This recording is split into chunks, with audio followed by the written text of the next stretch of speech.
在 Part 3里面的话，我们主要针对机械零组件它的一个种类跟应用的一个状况，接续的来做一个介绍。首先我们要介绍的是连轴器以及万向接头。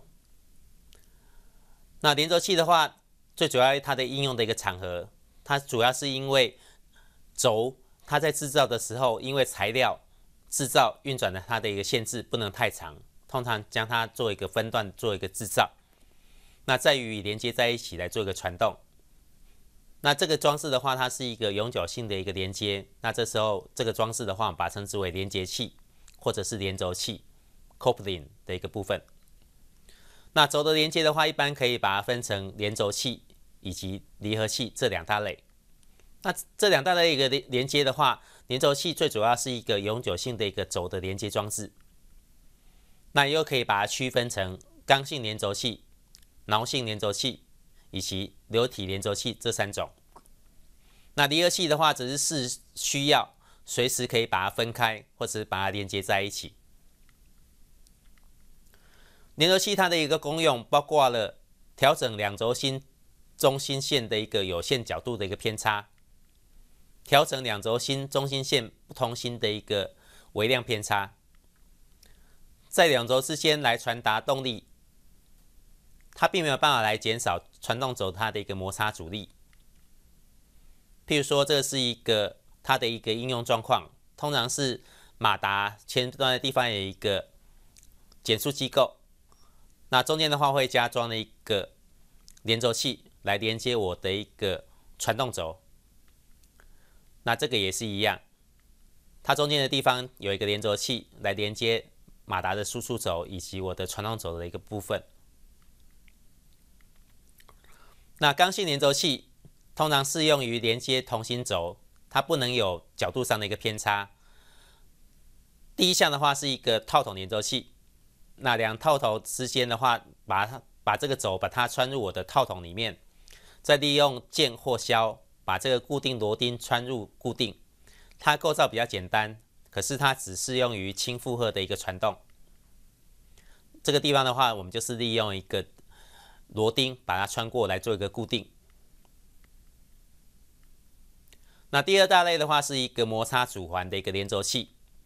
那我们要把这两个要连接的两个轴分别把它套入分裂圆筒里面，再利用这个锥度将分裂圆筒把它套紧起来。那利用机件之间的一个摩擦力来传达动力。那分裂圆筒它的一个锥度的话是1:10到1:25之间。那套环最后的话再把它往内侧的地方来套。那分裂圆筒具有一个分裂圆筒，那套环我们刚刚提过的是把它往中间轴套，利用它的一个摩擦力来做一个结合。第三个的话是凸圆连轴器。那凸圆连轴器的话，它的构造非常的简单。它首先有凸圆，那轮毂的地方，我把轴来跟我的轮毂之间来用一个键把它结合在一起。那它两个凸圆之间的话，我再利用螺栓把两个凸圆把它结合在一起。这是最常使用的一个连轴器，它的构造非常的简单，成本非常的低。那通常是用在大型轴以及高速精密机械的一个回转轴上面来做一个使用。接下来要介绍的是一个挠性连轴器。这类连轴器的话，就是说假设有一些偏差的一个状况，包括了角度上的一些偏差、轴端的偏差，或者是平行失准的一个偏差，那我可以把它修正回来。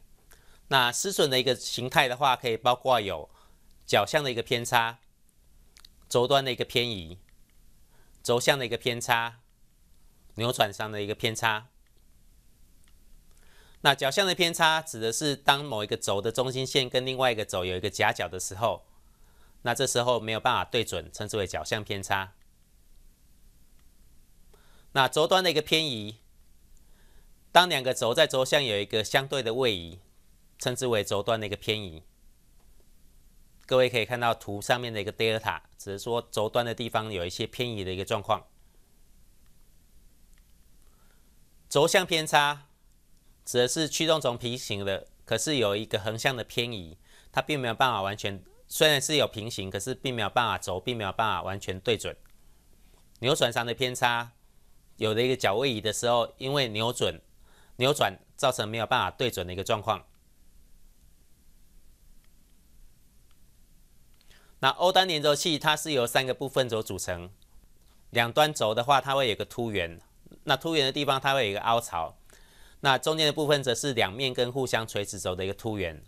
传动轴的时候，它的凸圆跟凹槽之间它是可以彼此之间可以来做一个滑动的，常用于互相平行但不在同一个中心线上面的2个轴，那轴心的距离又相差不大的时候，那它的角速度又必须绝对相等的状况来做一个使用。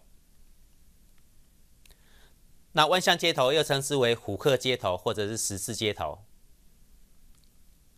它是一个球面4连杆所组成的，它是由2个互相呈直角的一个 U 型滑块所组成，那并由相等长度的臂交叉连接而成。那常用的角度的话，不可以超过30度，那最好是在5度以下。那轴承是当其他机件装于轴上面的时候，彼此有相对运动，用于支撑轴于一定的位置，以及控制某一个运动的一个机件，称之为轴承 bearing。它的一个使用的一个目的的话，来减少轴之间的一个摩擦损失，增加传动效率，延长机件的一个寿命。那轴承的话，依照它滚动的状态，可以把它区分成滚直轴承、滚珠轴承跟滚针轴承这3大类。滚直轴承跟滚针轴承之间的话，它的差距的话是滚直轴承的话，它的直径会比较大一点。那滚珠轴承的话，它中间的话都会有一些支撑架，把这些钢珠把它固定在固定的一个地方。那滚动的一个方式的话，它的摩擦阻力是比较小的。那这个如果你用滚动的方法轴承来做一个套筒的话，它的平行移动精度会比较高。那如果是用于支撑垂直轴的话，是一个指推轴承，所以它的功用包括了减少传动轴的一个摩擦阻力，固定旋转轴的一个中心，导正旋转轴的中心。它并没有办法来提高机构的一个刚性，也没有办法来吸收振动。下一个部分的话是齿轮跟齿条。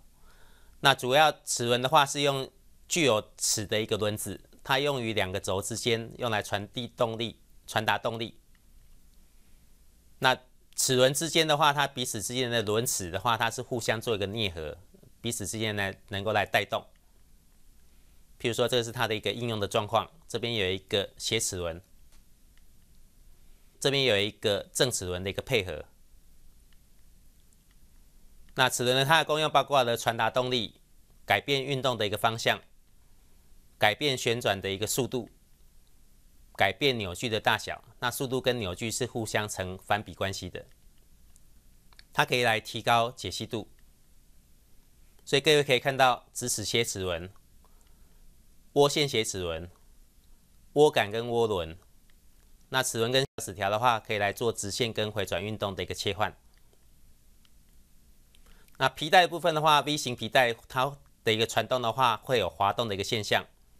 那钩型皮带的话，柔软度高，具有极高的一个抗疲劳强度。齿形皮带的话，它并不会有滑动的一个现象。所以 V 型皮带、钩型皮带以及齿形皮带，它的形状，各位请参照图面所示。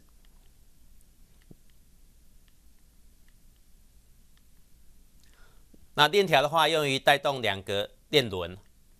那工程链条的话，它依照不同的标准来做一个设计跟生产的一个链条。塑胶链条的话，它的重量比较轻，它也是针对特定形式的一个部分来做一个设计。